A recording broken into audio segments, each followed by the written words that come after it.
Hello, good afternoon, everyone, or morning, maybe. For some of you, we're so excited to have you with us. If you'll just let us know your name and maybe the org that you're with, we are so excited and we'll get started here in just a minute. Um, and so excited to hear from you. Just drop in the chat where you're joining us from. Make sure you select everyone so everyone can see where you're joining us from in the chat, and go ahead and type that in there in the webinar chat and we'll get started. Um, so excited to have all of you with us today. We are going to be, and Ashley, if you'll hit the recording so that everybody can receive a recorded copy of this, we will get started.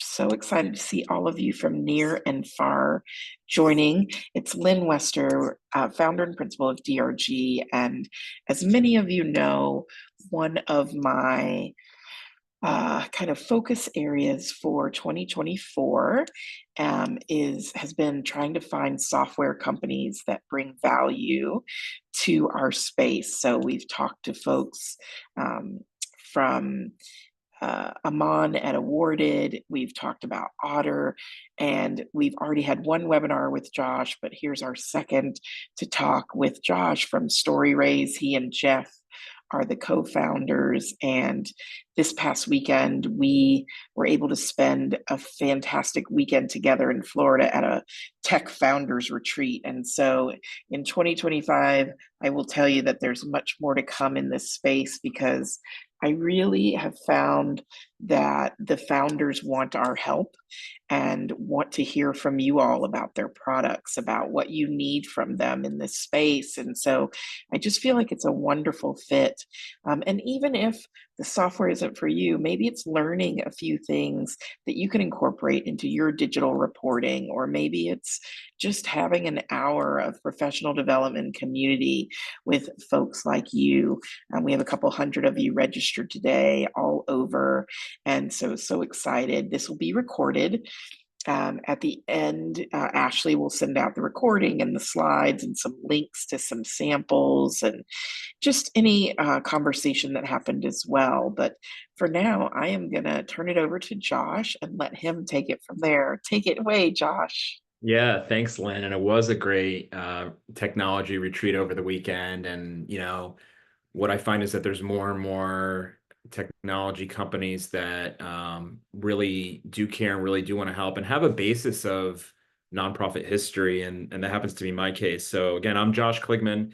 If we haven't met before, I'm the CEO and co-founder of Storyraise. I'm in Washington, D.C. Storyraise is a solution to create digital impact and donor reports with a focus on increasing donor engagement. I worked at a national nonprofit called 4-H for a little over 10 years before I founded Storyraise.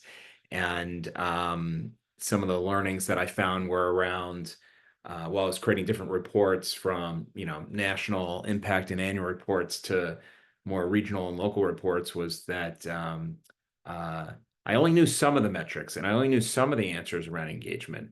But how do you know if reports are moving the needle when it comes to hard metrics? And is the storytelling, really a piece of that ROI in terms of people clicking through reports? And is it leading to more donor engagement in the forms of not just giving, but volunteerism and so on? And technology can be a big piece of that. And like Lynn mentioned earlier, we'll show you lots of great examples in software, but maybe at the very least, there's nuggets and pieces that can be incorporated into your current practices, and that would be a big help.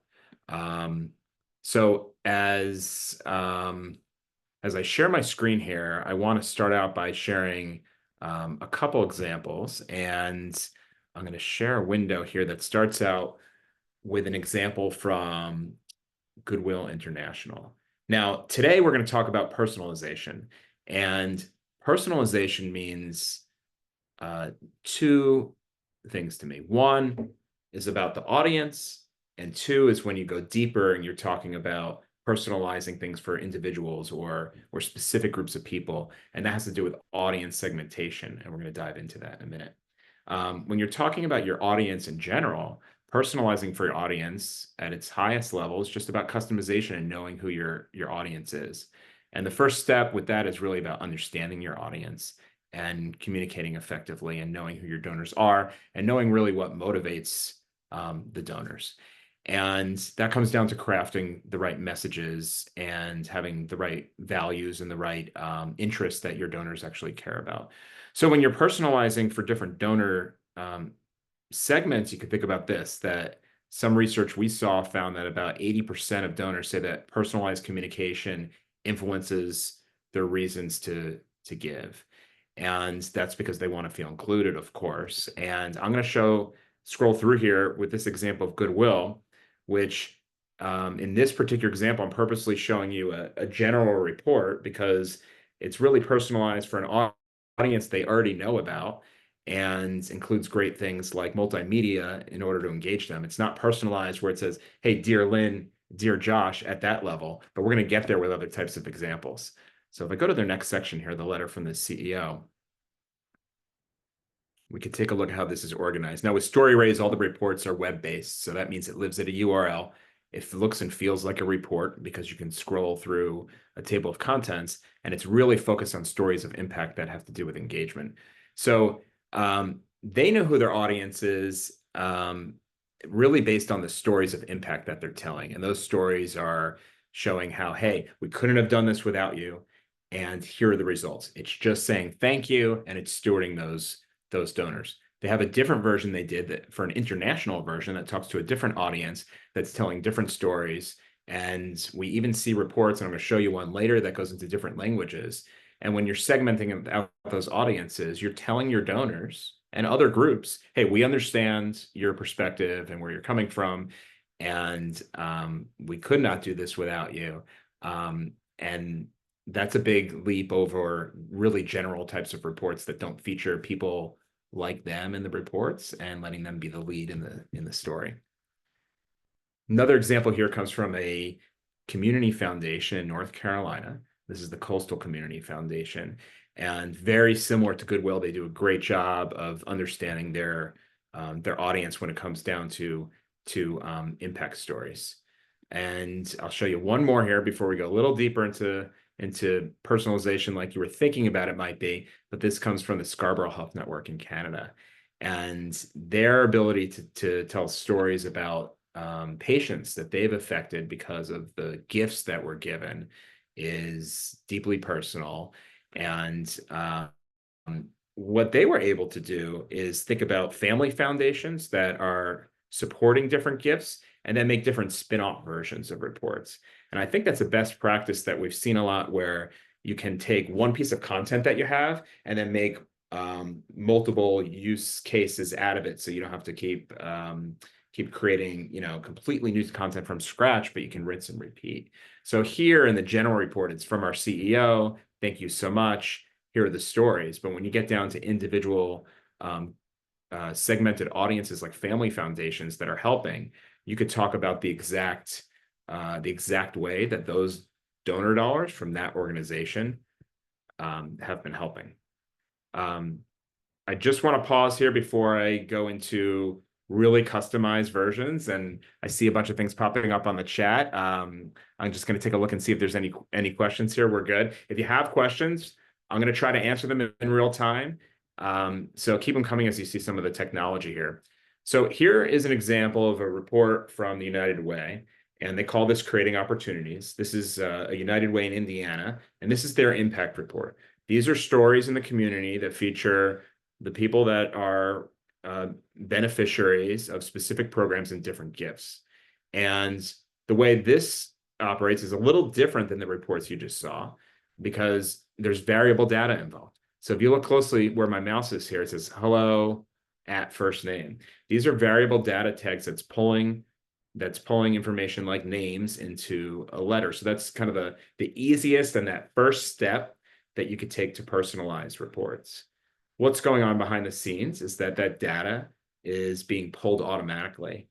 So if you're spending a lot of time manually mapping data points, if you are personalizing reports today from, let's say, spreadsheets with data tags, this is a way that you can map data using automation from a donor management platform or CRM, or maybe even a spreadsheet. And that's all pulled into Storyraise.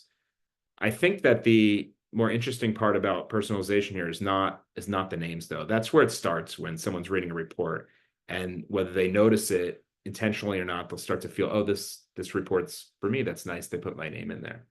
But when the stories get specific and they really can't even tell that it's personalized, that's the best personalization.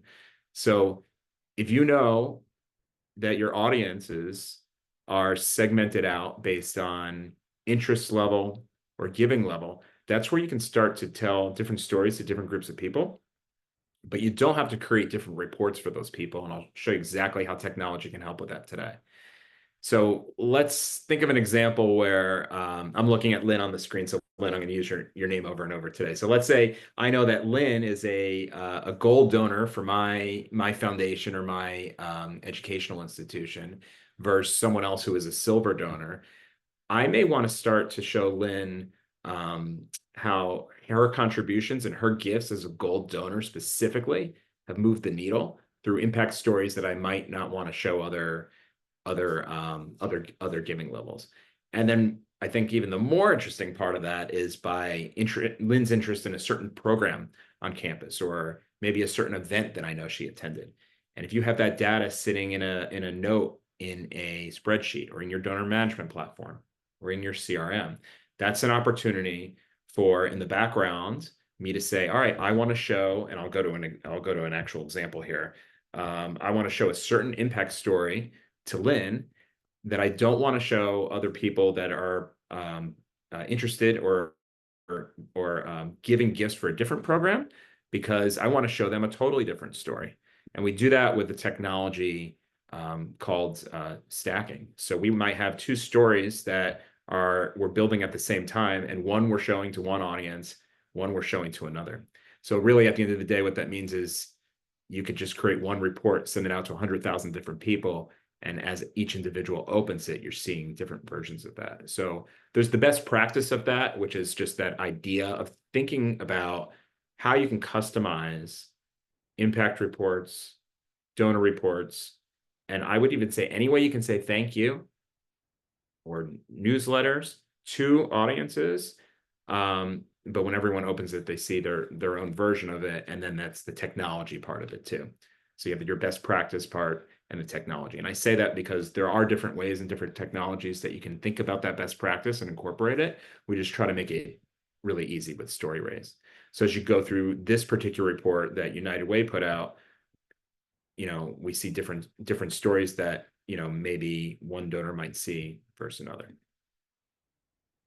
So another report that the same United Way, put out, did something, just another example, really similar.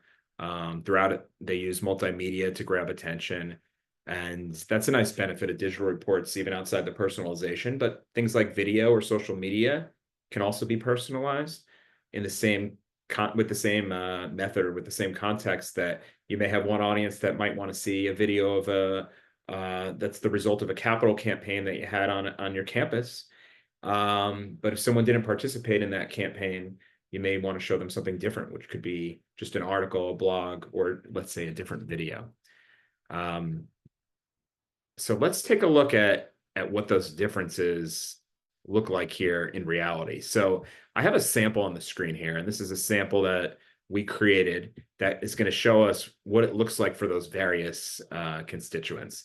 So we'll do a few variations of this, and then I'll go into the actual report builder that we have and show you kind of what that looks like behind the scenes and how the data from constituents is accessed, and what it looks like in a drag and drop type system, just to easily build reports like this. So I have this report already open for a mock constituent named John.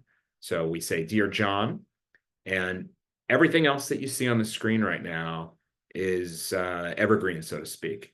So I chose to make it a little simpler and keep the same imagery here. Of course, everything could be as different, as complex as you want.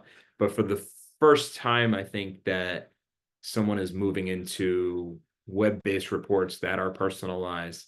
You can keep it simple, and then you can get more advanced as you go. So if I go to the next section in the table of contents here, this is where we get into the impact stories. So this section, donor impact stories, has this lady on the left and a little article, because you support this program. And underneath it, I want you to intentionally see that you can go to the next section or back to the other one. There's not another story here. We're showing one story to this constituent, John. So now I'm going to change this to, let's go with Sarah. And it's going to refresh the page. And with Sarah, we're going to see what it looks like for her. And you can see how I built one report here, but the different constituents are seeing their version. So dear Sarah, of course, and like I mentioned, everything else is the same here. So it's pulling in that variable data tag of the first name being Sarah. So let's go to what I think is the more impactful section here, the second section.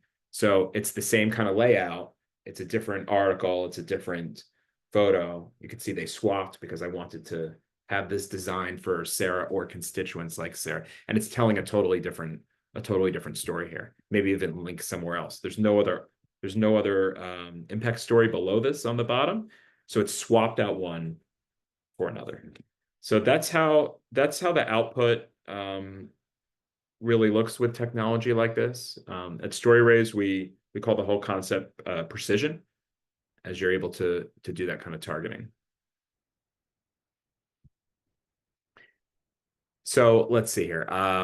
I'm going to take a look here behind the scenes in our dashboard, and I want to talk about some of the use cases that are out there for various types of personalized reports. The use cases that we see at Storyraise really align with what our clients and our customers are coming up with. And then what we do is we'll build out different templates that align with that, and then allow brands and campuses to align their brand and their communications team so that the reports are on par with your own brand guidelines. So your logos, your brand colors, your licensed fonts all throughout really make it become your own report. But in the background, you have a solution that's really kind of simple to use. So we see personalization come alive through impact reports, annual reports, various donor reports, even sometimes when your counterparts in fundraising are creating a case for giving beyond just saying thank you, say for end of year. Various event recaps, and event recaps and volunteer reports I see less frequently. And when I do, I smile because I think it's really important. You have alumni or donors come to an event, whether it's in person or virtual, and what an opportunity when the event is over to create some sort of series of impact stories showing them. And for every person that probably came to your event, you probably have 10 or 20 more that didn't make it, maybe even more. They'll be able to see what they missed out on. And if your event involves sponsors in any way, that in turn becomes a pitch deck, and that can all be personalized too. And then we have different ways to say thank you. One I want to highlight that I'm going to go into in just a minute here is this idea of thank you notes and letters. And as I hear Lynn talk about all the time, and rightfully so, that handwritten thank you note, I mean, you can't beat that. We're trying to find technology that can complement it. And one of the ways we do that is through a digital handwritten thank you note that comes up on the screen, and also videos. So at Storyraise, we encompass all these ways to say thank you and reports in one portal, and be a one-stop shop for these web-based links that you can send out to everybody. So I am going to go in and show you maybe 2 or 3 of these behind the scenes, especially the thank yous. And I think that's probably a really good place to start. I just want to show the constituent data and how that's housed in this kind of mock environment that I have here because that's an important part of personalization. So let's say you have a donor management platform, and in that platform, you're pulling in all this data from your platform of choice. Um, I'm going to click on one here called Linda Jones. All this information is automatically pulled in and updated on a daily basis from the donor management platform here. Um, the most important being the data tags that you care about that are going to define the personal stories that you're telling. So in the examples I showed, I'd really care that Linda's first name is in here and tagged correctly. So it says at first name. If Linda was to ever change her name or her email address, then I wouldn't have to worry about manually updating this. It'll always sync.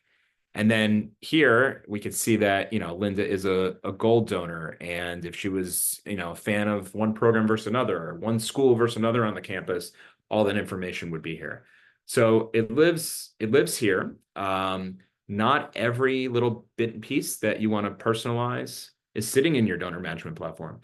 You may have gotten an idea 5 minutes ago when I said one audience could see one video in a report and another audience can see another. So where does that live? We can easily add that into Storyraise and say, all my gold donors should see this video. Everyone that supported this campaign in the last 5 years should see this video on that report. And you're just storing that, and then I'll show you how that's used. So Lynn, we have a question, please. Yes, I had to find my unmute button Yeah. over on my left-hand side. So we have a couple questions I thought we could get to. The first one is Storyraise compatible with Razor's Edge? Oh, all right. My favorite question of the month so far. So yes, we have, oh boy, we have 3, soon to be 5 integrations with Blackbaud. One is right here. You can sync to your Razor's Edge NEXT, NERXT, or Blackbaud CRM account and pull in the data here. A second integration is along the lines of Blackbaud donation forms.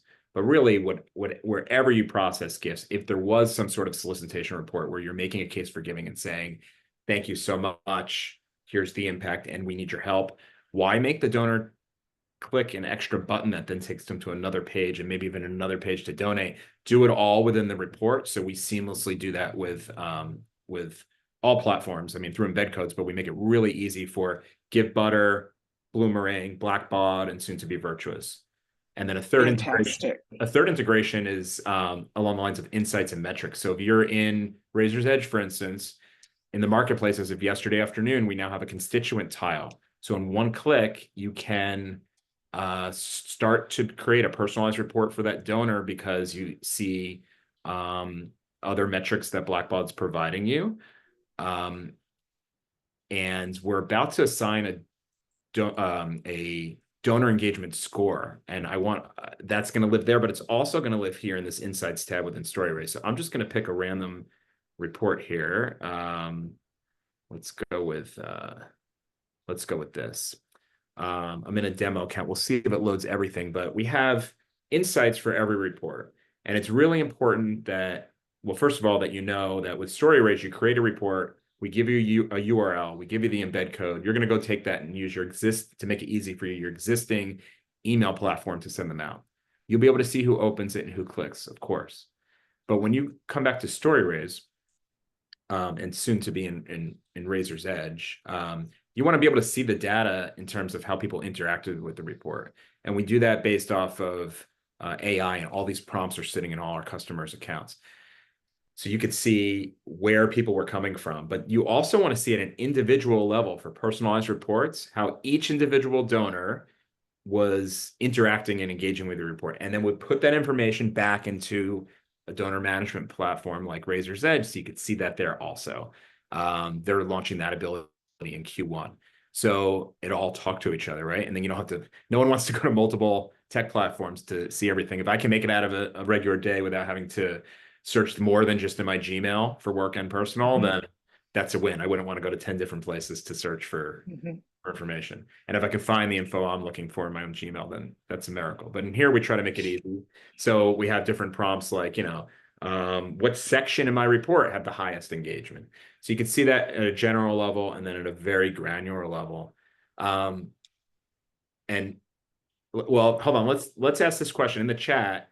Can you guess what the most important metric might be for donor engagement when it comes to reports. And it's really hard. I mean, I thought about this with my team for 2 or 3 months before we came up on it, but I'm really interested in hearing what you think. So what is the most important metric for you for looking at reports and seeing if people engaged with it? I'll just call a few out as I see it. So I see the click rate. Okay. Any others? And I see some other questions here. Well, after I finish this, I'll come back to this thought. I'll come back to the question. Unopen rate. All right. Conversion rate. Yeah, I think all these are right on to tell the whole story. And it's not satisfaction, time spent, and it's not one or the other. My first thought was time spent when I go back to, let's say, August or September, and I was thinking, and someone else said the sections viewed and the content they're clicking on. I've seen 3 or 4 of these comments, and I think that's my number one answer. So with time spent, and Lynn's heard me say this a couple times even this week, but with time spent, if my doorbell rings or I get a call on my cell phone and I'm looking at a report and I walk away, on your end, you're going to think I spent an hour looking at your report. And I may have not read a word, and I may have, but you don't know. So yeah, someone just said time can be faked if left open, right? And it's hard to tell about tell those users or donors of your report whether it's real engagement or it's just as I described when you just don't know the answer. So the number of times people click throughout there is really important. And it's not necessarily clicks to go outbound and open a new tab and go to your website. It's about clicks through all the different sections, almost like they're thumbing through a paper report, your old school 28, 32 page printed report, right?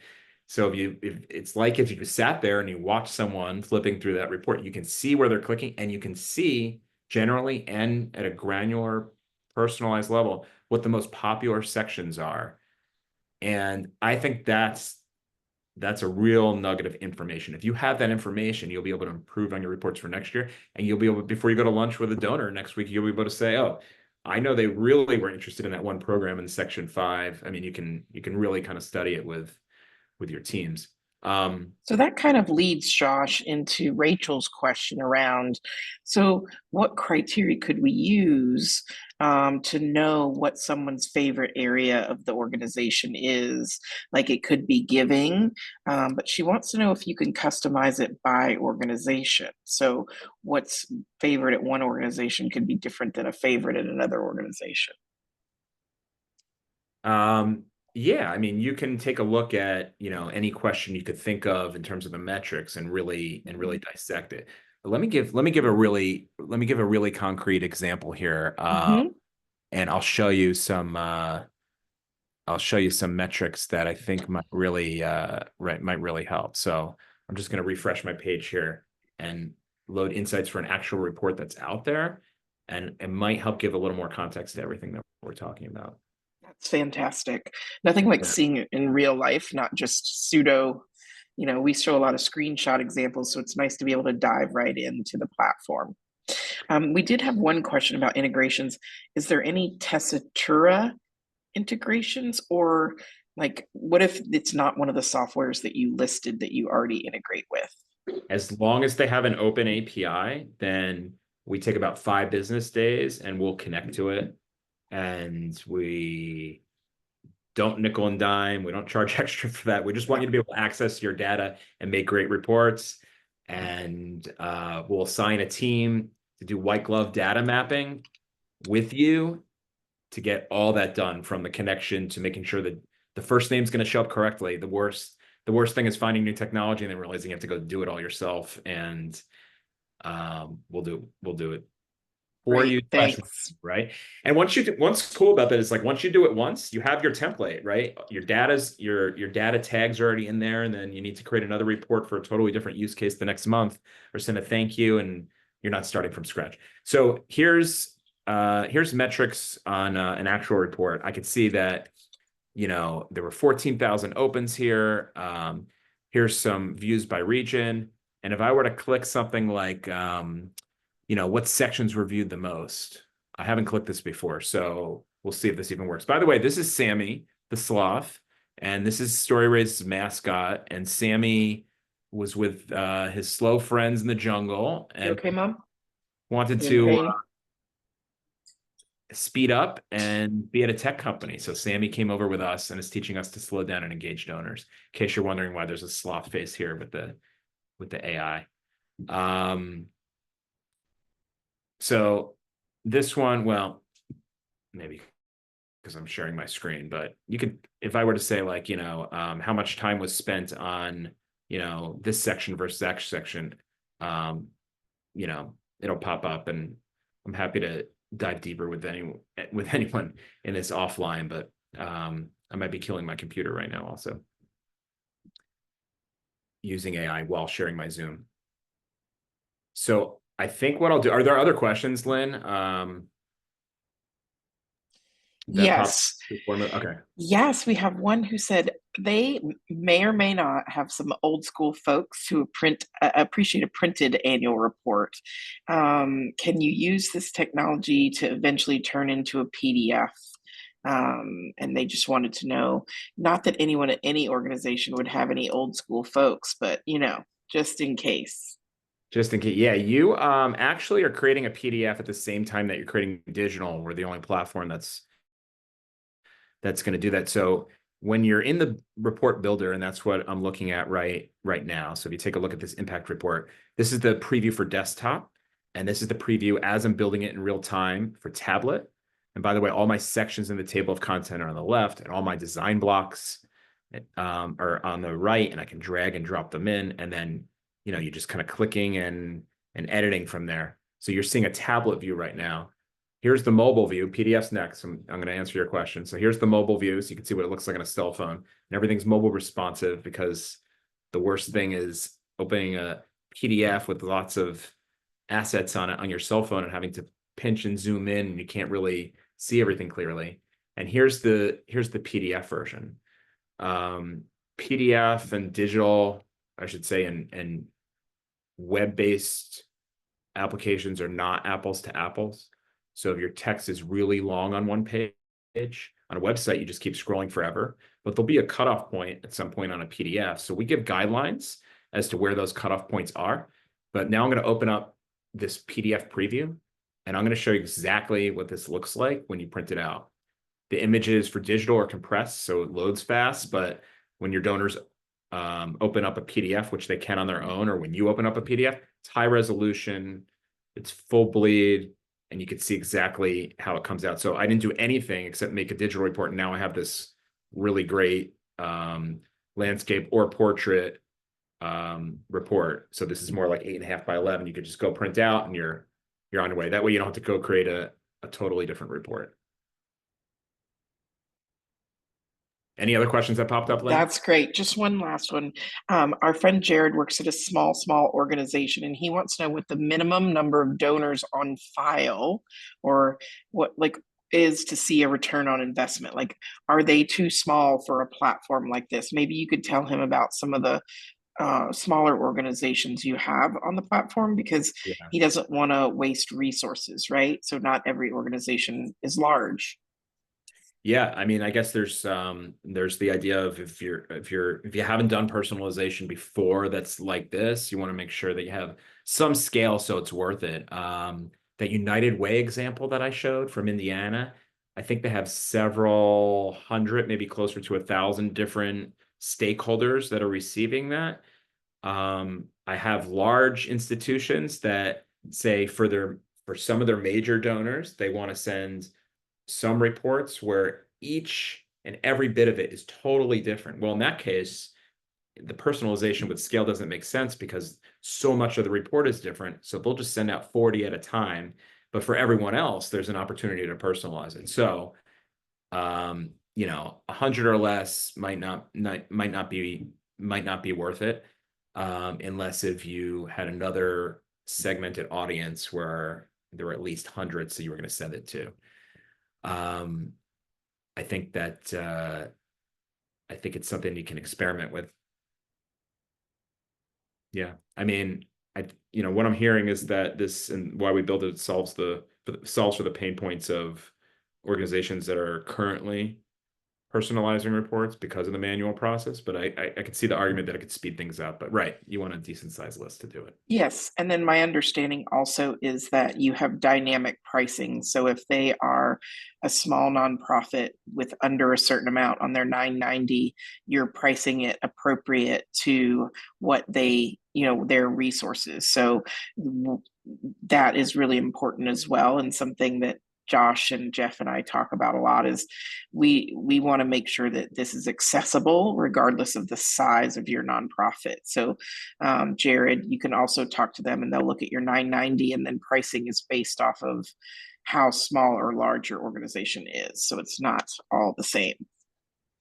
Yeah, exactly what Lynn said. If you're a small nonprofit, we will help you out, and we work with smaller organizations and very large institutions doing complex versions of these.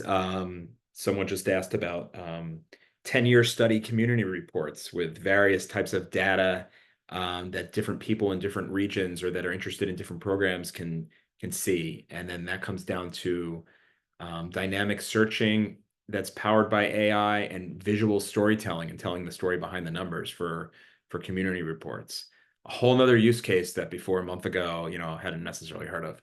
But at the same time, it comes down to what our bread and butter is, which is using technology for interesting storytelling to increase the engagement. And if your engagement is increasing, then that's one piece of the puzzle, as you all know, that ties into donor retention and increasing the donor retention. So we're trying to do our part with our knowledge from our own nonprofit work to increase that donor engagement.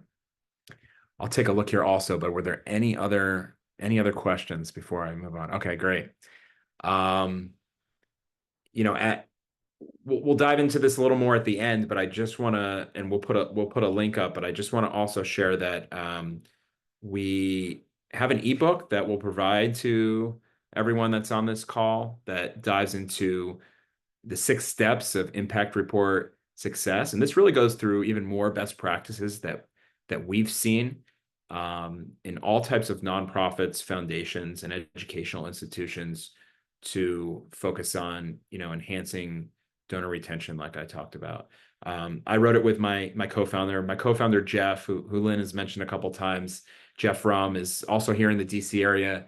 Jeff has run in the past, before Storyraise, 3 agencies focused on digital marketing and campaign work for nonprofits and community partners.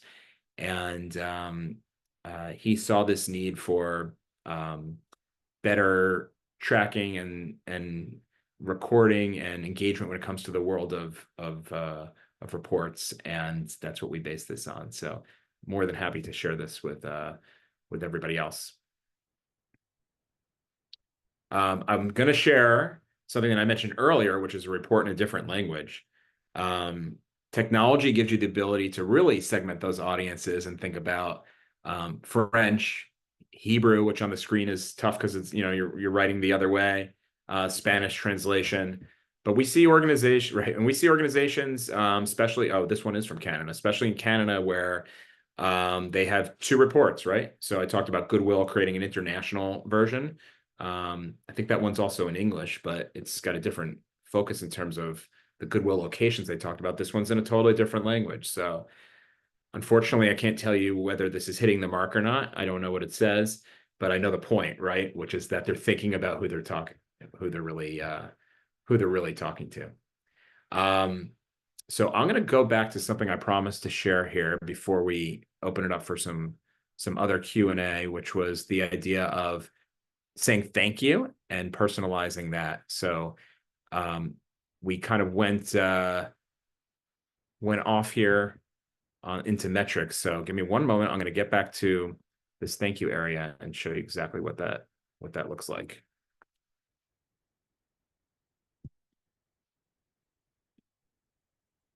Okay. So we have 2 types of thank you reports and or thank you kind of notes. This one, and when I click this, it's going to open a preview here so you can see exactly what it would look like if it was produced. And I think that's exactly what I want to show you. So the engagement here goes even beyond the personalization. I mean, video in the background, it's just really unique and grabs attention. So, of course, you can see where you can put the person's name, um, and then maybe there's a letter. But what I really like is this right here, and this is what I was talking about. That complements that um, can't be replaced handwritten note. And if you look closely here, let me see if I can highlight this with my mouse. There's at first name. That's a data tag, right? So I can write, Dear Lynn, Dear Josh, and for different types of donors, it could say different phrases. So when you're building, you're just typing out in plain text. This is really just a font, and then different audiences can see different text. What I think is great is a template we're launching that doesn't have a table of contents. You're not scrolling through anything. Maybe there's some images like this, but it's really just a quick thank you and not much more. I'm going to go back and show you something really similar, but a video version of this that we offer. And it's probably similar to things you did today, but you can give a little more context going beyond the video, which would be the idea of pairing it with an impact story that the audience would care about and personalizing that. So if you were to say thank you or describe anything to anybody in a video, there's things that can come after the video, which could be stories of impact. That could be about something they supported, an event you have coming up, something you want to invite them to. So you can get really creative with what that looks like and go a little deeper with the storytelling. We have a question from Dara. She wants to know if, I mean, and we haven't even spoken about this, Josh, but is there a world in which this could be used for a holiday card? It's funny, when I was at 4-H, the nonprofit I worked at, I used to create, and this was when I first started there, but digital holiday cards, and they had animation in them. And yes. So, we have, this is not live. I'm kind of in this demo account here, but we're working on this kind of invitation, which is, I think I thought of this because there's a Christmas tree in the background and these people are at some kind of holiday event, it looks like. But yeah, I mean, it's just a matter of the content that you put in there. I mean, in real time, in 5 minutes from right now, I could probably build a holiday card by putting in the right image in the background, saying happy holidays or whatever I want to say. And dear at first name, and then couple it with an impact story. I think that we just put out a blog and a couple social media posts about this idea of what to do after this giving season, not just Giving Tuesday, but if you think of whole end of year, like what's the impact that's coming out of that? Could you do like a start of 2025 report that shows like the impact from the giving season, right? And it's almost like a follow-up on like a hey, happy holidays. It's like, during Hmm. holiday time, here's the impact that you made. I mean, Yeah. from a So we've, strategic level, you could put together a calendar of like all the ways you could say thank you and show impact throughout the year, and then use all these different templates to do it. I just thought of that now, so I don't know if you like yeah, I that. know. We'll write that down. So we've got some questions flying in from folks. All right. I think one of the big ones is how do we deliver this? So we've got two questions about what sender does this come from? How do we ensure these don't go to junk? Do these pieces embed in an email? Do we have to switch systems? How does that part work? So I think it'd be great if you could show them that first, and then I'll Okay. go into some of the other questions. Like, how do we get this in the donor's hands? Yeah, let me show you exactly what that looks like, and I'll open this up here. I'm going to open up a draft report in the builder, and I'll show you exactly what it looks like when you click the publish button and the URL that you get and how you get it in the donor's hands. So I'll talk to it while I navigate to that part. Everything is based on clicking a publish button at the end of the day. So you're collaborating with your team. You can see what it looks like in preview mode as you go. And then you click the publish button. Storyraise gives you a URL, one URL. So if you're creating a general report that's going to 50,000 people, you'll go to your existing email platform and take that one URL and send it out. And you make a nice email, you link to it, and they open it up. And in the background, Storyraise is hosting it. If you want to have that link be to your website, great. We'll give you an embed code or you can have that URL forward to your own domain.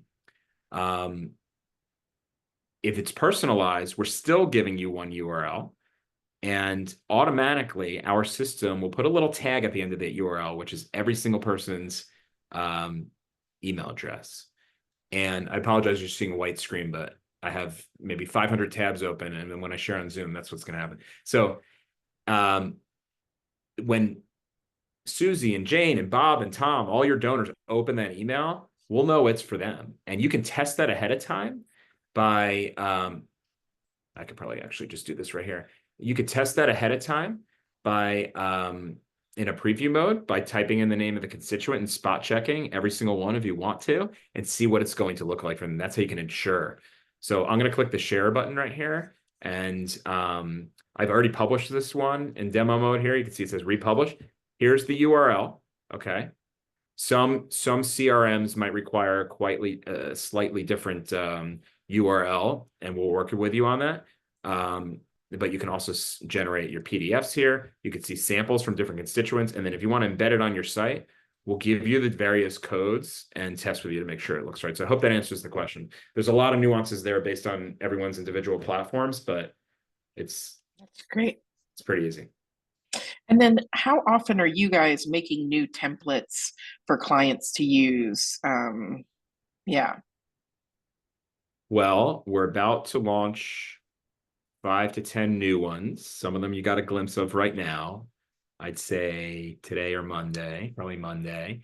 And we base all our new ideas on feedback because someone says, oh, we want this or we need that. So if there's something you need that you don't see, it's very Just tell likely that us. someone else needs it, and we're very likely to build it. We're a pretty nimble team. And once you have your own templates, or if you build your own templates too, you could save them. And that can mean a full report and you save it as a template to use it, or just one section in a report that you want to use in other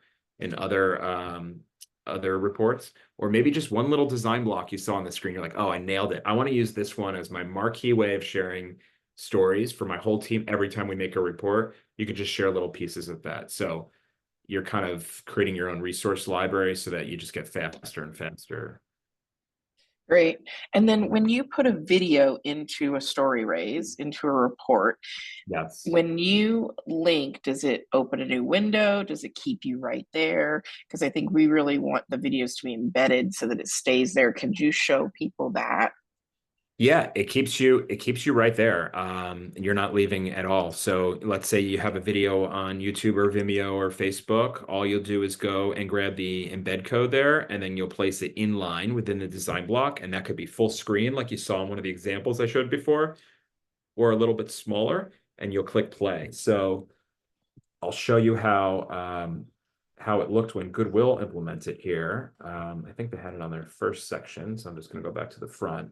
I saw a nice example from the University of Michigan Alumni Association also, where they had a report.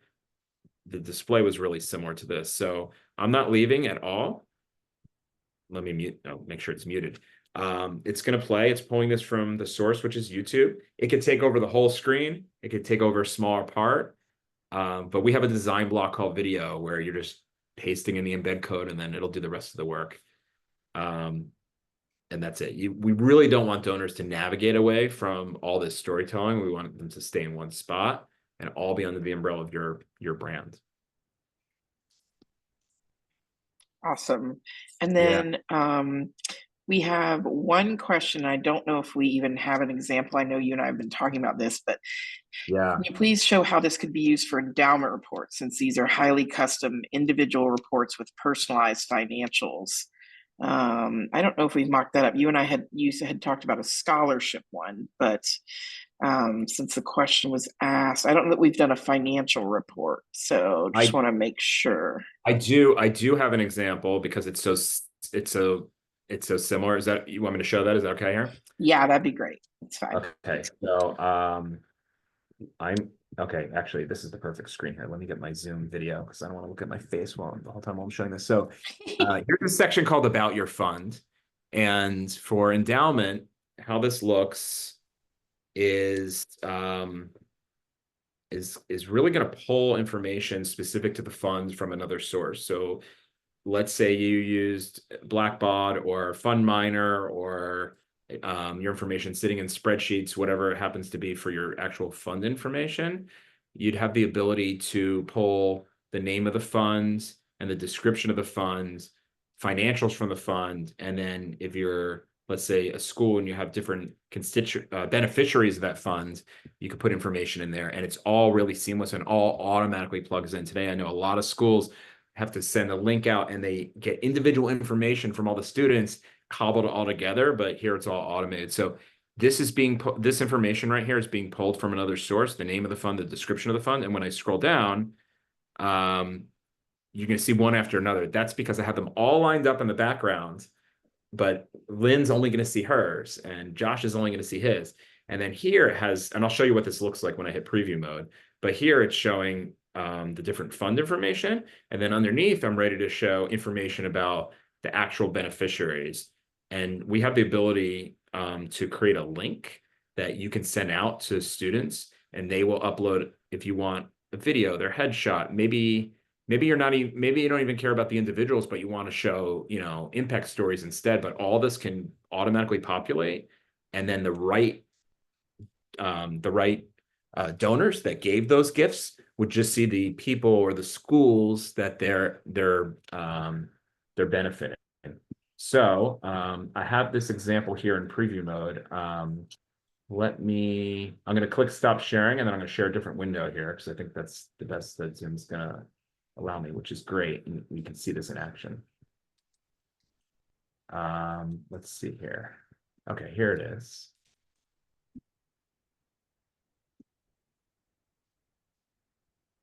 Okay, so I'm going to show you two tabs in a row for two mock constituents. This is exactly what I just showed you. This is just a mock-up. This is not real information, but this one's for a constituent named James Wilson. So you can see here on the bottom that it's for someone named James. And just so you can see the difference, here's another one for Linda Jones. So as I scroll down in Linda's, it says, Dear Linda. Of course, the other one's going to say, Dear James. It's this next section that's going to be most interesting. So Linda is supporting the Cindy Smith Fund. Here's a description of the fund. Remember Cindy Smith, because I'm going to show you a different name fund in the other tab. And as I scroll down, it's pulling the fund information here and what the value is. And then here are some students that it's supporting. So this information gets automatically plugged in. Jane, and then so on. I'm going to go back to this other tab I showed you for James.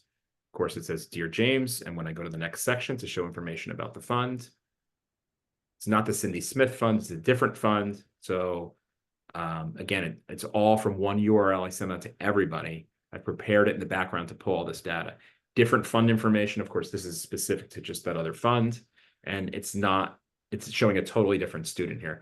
So that's how that could work for different types of fund reports, or similar to for different scholarships. That's great. So folks, we have about 5 or 6 minutes left. I know you've seen a lot. Some people are asking what sources would the material for the endowment reports need to pull from. For example, Josh, as you and I have talked about, the financials, the donor, and the student all live in separate places, but you can pull from multiple sources. So that's not as an issue the way it used to be. Correct. So that should take care of Stephanie's question. And good to hear from you, Stephanie. So it's absolutely possible to pull from those sources. But like, anything else you want to tell us about like personalized reporting before we kind of close out? And also, we have an opportunity if you want to hear more or if you want to talk to Josh directly. You can put your name and email address in the comments and we'll pass along your contact information to Josh. Again, as many of you know, we're protective of you and your data. So we don't give lists, sell lists. He can't even buy it with queso and a margarita. But if you want to hear more about the platform, you can just send me or the hosts and panelists a private message with your name and contact information, and then Josh can follow up with you directly you can do that privately or publicly, but we don't give our lists out. So, but we give you the opportunity to connect, and we'll also put Josh's information in the follow-up. So yes. Yeah, thank you, Lynn. I mean, I just appreciate everybody's time here and all the questions. I think that with personalization, I mean, our top priority is making sure that we can help make reports that are different and move the needle, right? And that are connected to metrics at the end of the day that say, hey, we have a team that invested all this time and energy into telling great impact stories and saying thank you. And here are the results, even beyond the donor dollars. We're committed to that from the very beginning. This is not a tool where we say, hey, here's your access, go. We care and show that during the onboarding right away and the continued ongoing support that's dedicated for each one of our customers. So when it comes down to personalization, there's a lot of different, I think, paths and nuances that different organizations have and that we've seen. There's use cases we probably haven't even thought of yet. And I think we talked about one or two of them here. So all very interesting. And we're also here to learn. And my friend Julie at Conestoga College is bragging on how the support has been. She's been a long time DRG follower. So great to hear that you're having a good experience, Julie, that makes us really happy. So again, trying to bring you tech that actually understands your situations and how it works. And so just thrilled to partner with Josh and others. And you're going to see other folks come on board, but we're also going to bring Josh and Jeff back in early 2025 to talk more about the platform. And just the more folks we get on the platform, the more use cases we have to share samples. And so if you ever need samples or just need, and that's the other thing, if you just want to talk to Josh about what's happening in the world of reporting and online platforms, he's happy to take that. You don't have to be like, and we're going to buy. Like, it can just be having a chat about the world that we all live in and that we love. So, that's always an opportunity. I want to say thank you to Josh. Thank you to Ashley. Thank you to Madeline on my team who's in the chat. All of you for supporting, and then all of you for coming. This is a great opportunity for us to share as a community and learn about common things. And if you weren't able to get your question answered today, go ahead and email Josh at Storyraise, and he will answer some of those specific questions that are directly to you. We'll take care of that. But thank you, everyone. We wish you a great, for some of us, it's a long weekend after a long, long week for some of us. And I hope you do some self-care, hug your doggo or your kiddo or your family, and just know that the work you do matters out in this space. And we're grateful to each and every one of you. So enjoy yourselves, but also have a meaningful weekend. Thank you. Thank you all. Thanks, Lynn.